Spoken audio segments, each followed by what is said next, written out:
Mencari berkah hidup. Mencari berkah hidup atau mencari hidup yang berkah. Jadi di dalam hidup yang berkah itu terdapat satu ketentraman, satu kenyamanan, satu kebahagiaan. Jadi kita dapat mencari berkah.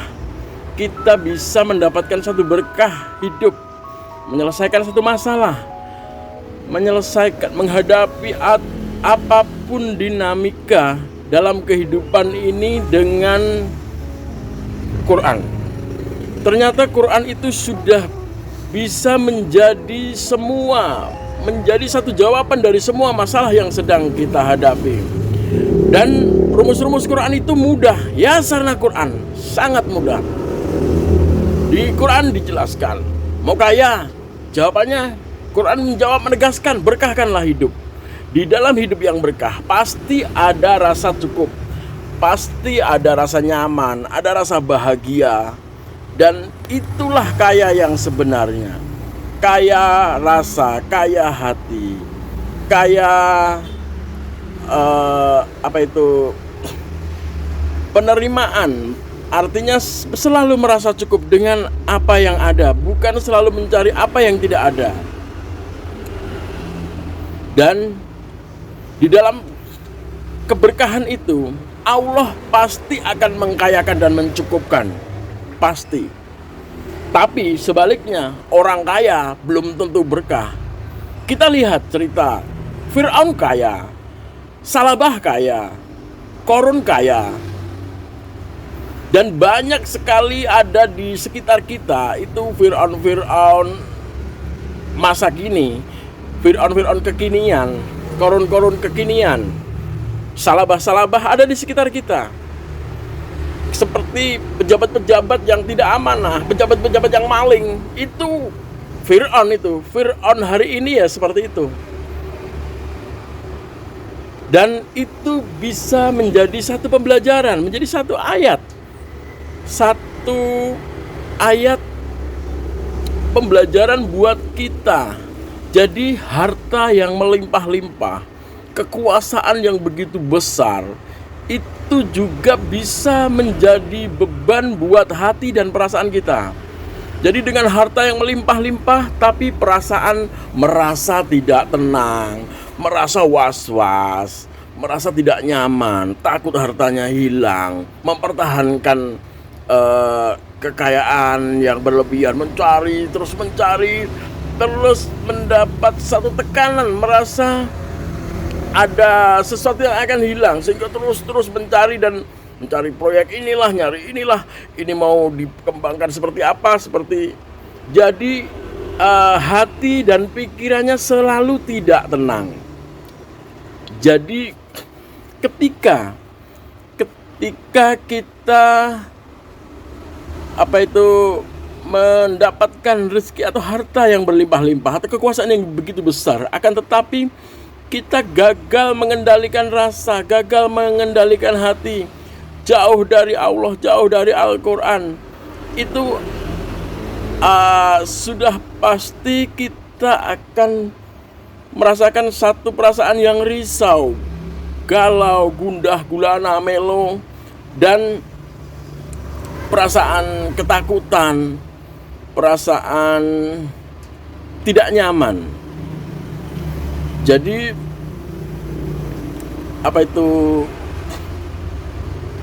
Quran itu sudah menjawab kalau kaya itu seperti apa, mempertahankan kekayaan itu seperti apa, terus mengkayakan hati, menenangkan rasa, menjemput rezeki, termasuk menjaga kesehatan, termasuk mengisi hidup yang nyaman, hidup yang bahagia. Jawabannya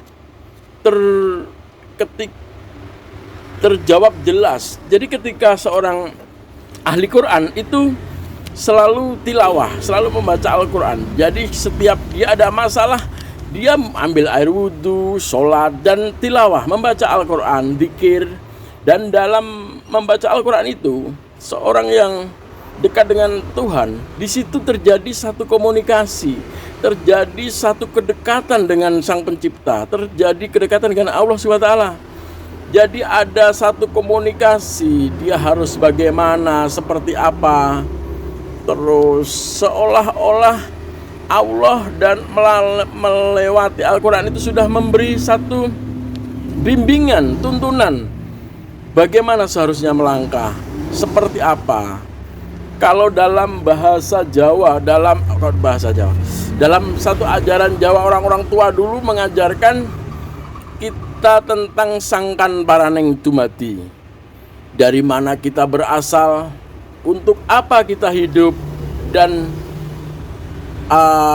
bagaimana nanti setelah kita mati. Di situ Quran memberi jawaban tentang itu. Jadi kalau mau kaya harus bagaimana coba? Harus sedekah. Quran mengajarkan kita menjemput rezeki dengan feedback balik sedekah. Semakin banyak kita memberi, semakin banyak juga kita akan mendapat. Jadi apa itu? Membangun satu rasa ikhlas, membangun satu rasa nyaman, ikhlas, memberi. Kalau Kiai Haji Ahmad Dahlan itu memberi pesan, memberi wasiat. Kita bisa melihat di dalam film Laskar Pelangi itu ya. Pesannya, hidup itu bukan untuk menerima sebanyak-banyaknya, tapi memberi yang sebanyak-banyaknya. Jadi tentang sedekah itu sebenarnya apa itu mudah kalau kita itu mengerti ilmunya. Cuman untuk membangun satu rasa ikhlas, membangun satu rasa tanpa pamrih. Sedekah itu jangan pamrih, sedekah itu jangan punya niat yang aneh-aneh atau yang macam-macam. Jadi sedekah itu ikhlas, jangan punya niat atau pamrih apapun. Sedekah itu niatnya memang memberi karena Allah. Jadi sebagian harta yang kita miliki, sebagian dari rezeki yang kita dapat itu adalah sebagian punyanya orang lain. Sebagaimana dikatakan Allah SWT menjamin kehidupan makhluk, semua makhluk, termasuk anak yatim, anak piatu, janda tua, orang-orang yang jompo, yang sudah tidak berdaya, itu menjadi tanggungan Allah. Dan Allah mengetuk hati memberi rezeki mereka melalui orang-orang yang dilimpahkan rezekinya. Jadi ada satu putaran, ada satu putaran bagaimana keajaiban Allah memberi rezeki itu. Jadi kalau dalam contoh sederhananya, kalau misalnya bapak-bapak kok istrinya diganggu orang atau diganggu penggoda bini orang, yaudah, kalau memang itu pilihan atau memang itu dimungkinkan, ya udah disedekahkan saja biar kita kaya. Akan tetapi yang ikhlas, kita butuh, jangan hanya sedekah itu untuk mendapatkan sanjung puji dari orang-orang di sekitar kita. Jangan sedekah itu hanya untuk sekedar mencari nama. Akan tetapi bagaimana kita bisa ikhlas, bisa sedekah benar-benar niatnya memang karena Allah. Benar-benar kita memberi itu hanya menyampaikan titipan Allah. Jadi apa yang kita punya, anak, istri, uang, tabungan, bisnis, itu adalah titipan. Jadi kalau sewaktu-waktu dia sama yang titip, yang sama-sama kita yakini kan, yang menitipkan kan Allah. Kita dititipi istri yang cantik, anak-anak yang baik, uang yang melimpah, bisnis yang baik, itu juga bagian dari titipan. Dan sewaktu-waktu yang menitipkan ke kita itu dapat mengambil tanpa pemberitahuan dahulu. Indikator yang paling besar, tanda yang paling besar kalau titipan itu diambil itu ya dengan mencabut nyawa kita, mencabut kita dimatikan. Kullu nafsi dha'iqatul maut. Jadi setiap orang pasti akan mati. Setiap orang itu pasti akan mati, dan itu bisa dibuktikan. Kita lihat orang-orang besar, orang-orang kaya, orang-orang dengan kekuasaan yang luar biasa seperti Pak Harto sekalipun tidak bisa menahan kematian. Dengan tim ahli dokter kepresidenan, dengan ahli-ahli kesehatan, pakar-pakar kesehatan, tabib, itu juga hanya satu upaya, satu daya, satu usaha untuk meminta izin Allah. Jadi tentang kematian itu sudah disuratkan, sudah ditakdirkan sama Allah. Tapi kita bisa meminta sama Allah untuk mengizinkan umur kita ditambah, umur kita diberkahi. Itu seperti Bu Ani Yudhoyono misalnya, yang dirawat di Singapura pakai dokter terbaik di dunia, hanya bisa memberi satu injury time, tapi juga tidak bisa menahan satu kematian itu.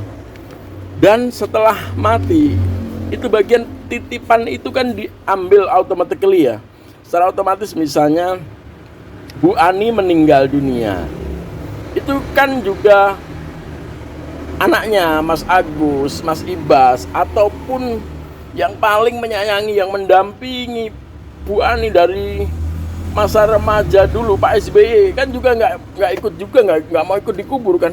Mungkin saking sayangnya Mas Agus atau Pak SBY atau Mas Ibas kan juga nggak dilakukan upaya. Wah saking sayangnya, sayang banget nih sama Bu Ani taruh aja di ruang keluarga biar menemani kita terus. Kan kenyataannya tidak seperti itu. Memang itu sudah diminta Allah, dan semua akan kembali kepada yang memiliki, kepada yang menitipkan. Jadi itu dari pengejawantahan dari sangkan paraneng dumadi. Dari mana kita berasal, untuk apa kita hidup, dan akan kemana kita setelah mati.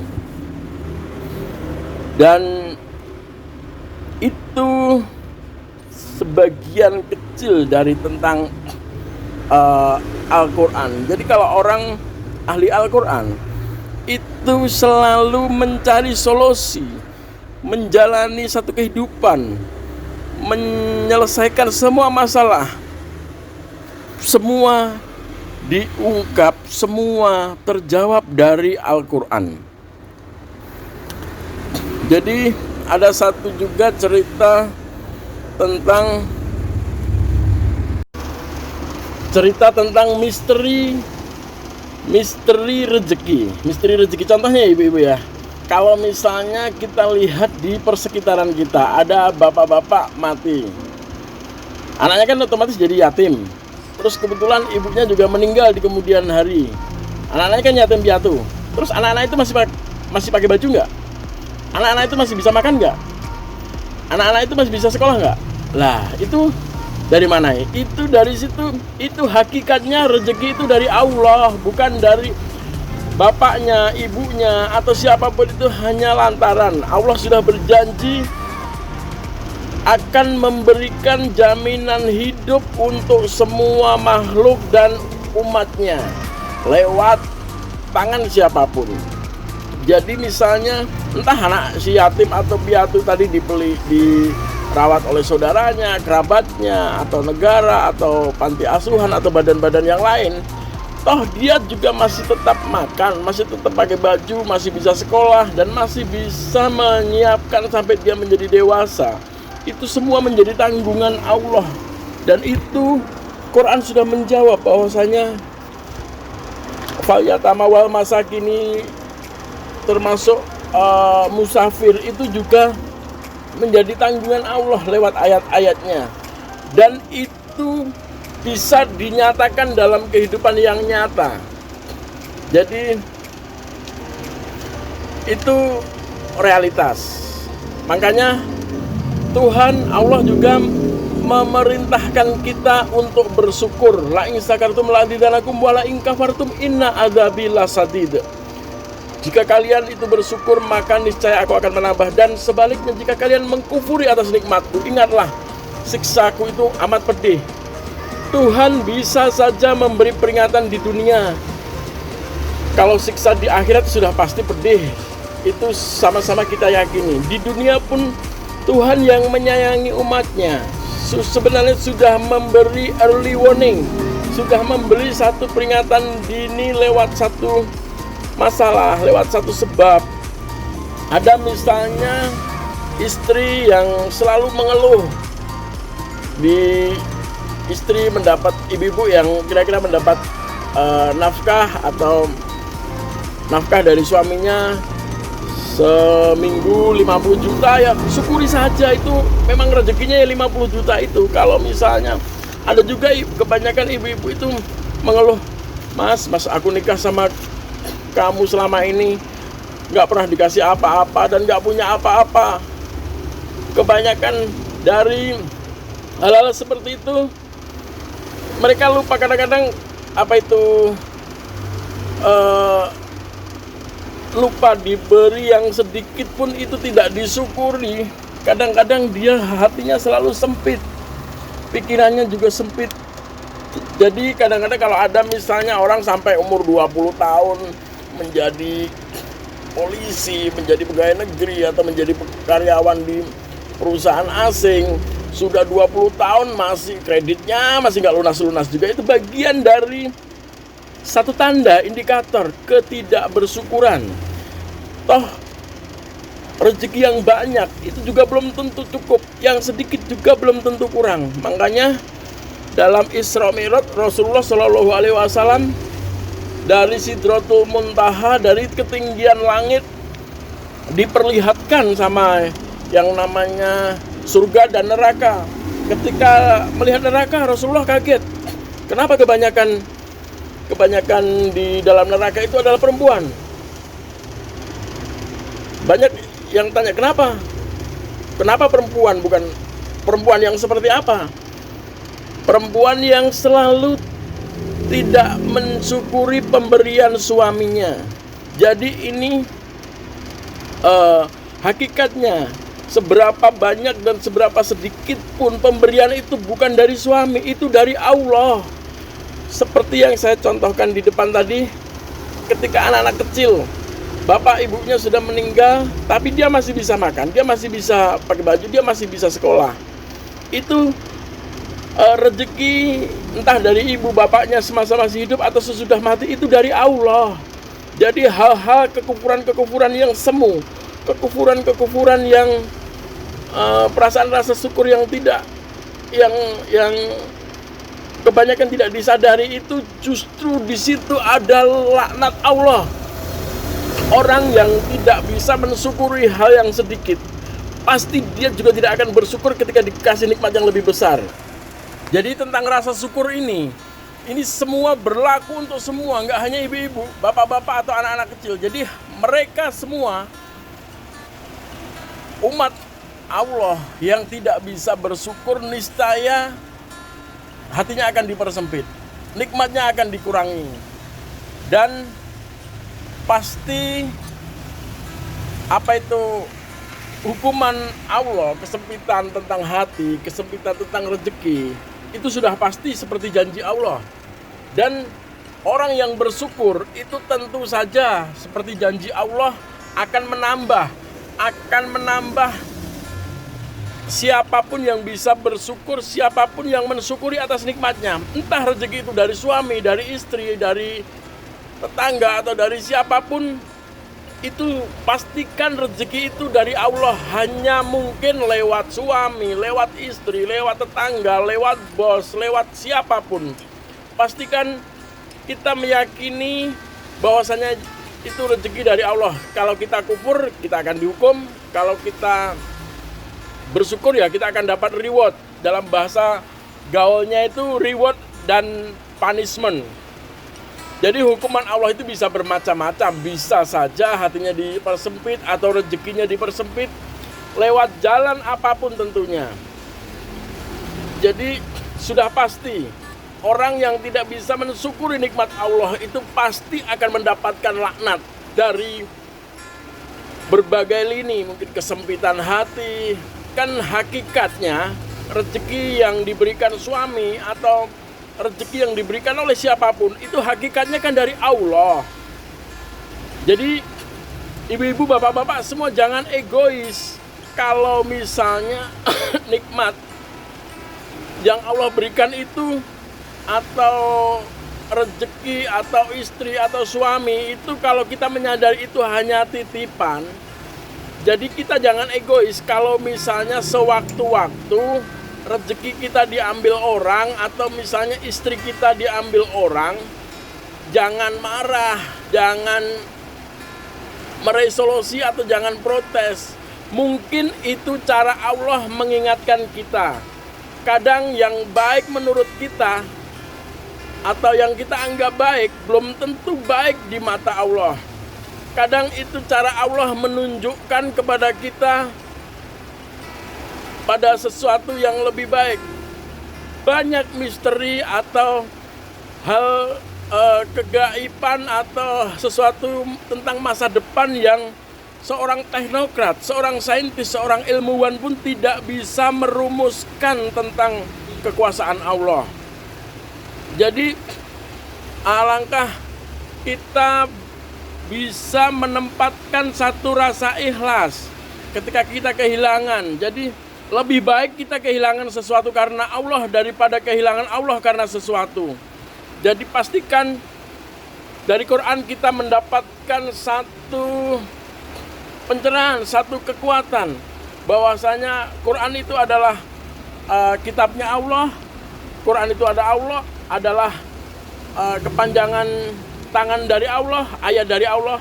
Kita bersama Quran itu amazing, kita bersama Allah itu tenang, kita bersama Allah miracle, kita bersama Allah itu cukup, kita bersama Allah itu unlimited, kita bersama Allah itu tak terbatas, kita bersama Allah itu luar biasa. Jadi pastikan semua masalah yang ada di dunia ini, masalah kita, masalah apapun tentang kita, masalah kesehatan, masalah rezeki, masalah jodoh, masalah kematian, itu adalah misteri dan itu adalah takdir Allah, dan dari Quran itu kita akan menemukan jawaban.